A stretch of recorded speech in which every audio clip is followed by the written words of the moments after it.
So, yun guys, sa mga naghahanap ng kitchen cab, ayan. Yung price niya is 8,995. 8,995. So, may less pa po siyang 20% guys. Ayan, ganyan yung itsura niya.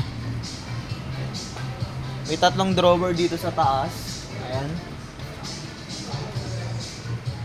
Tatlong drawer. Tapos, ito. Sa baba, meron din. Ayan. Tapos, may mga drawer pa rin dito sa baba. Tatlo.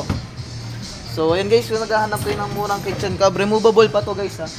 Can you imagine guys, 8,995. May less pang 20%. So, magkano na lang siya, di ba? So, yun guys. Itong magiging presyo nito guys is 7,000 halos 7,200. 7,196 guys. Ayan. So, ganyan yung itsura niya guys. Ayan. So, removable na yan guys. Ayan. Kitchen cab. So, kung wala kayo guys pang pang cash payment, meron tayo ditong mga financing partner. May Home Credit, Skyro, Salmon, Bilis, Tonic. Yan, sa mga mahilig mangutang, chance nyo na guys. Ayan.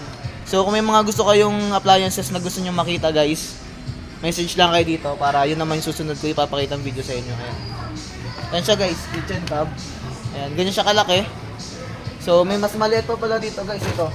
6,495. Ayan. Yung isa guys, halos kalahati lang na ito. Ayan. Dalawang lang siya, tapos ganyan lang siya kalaki. Ang price niya, 6,495, nakalas din siya 20%. Ayan, sa gilid. Ito. So, kung may mga gusto pa kayong guys, just comment down lang. Papakita ko sa inyo dito. Dito lang to sa FC Home guys, Antipolo to sa may Piña Francia. Ayan guys. So, yun lang.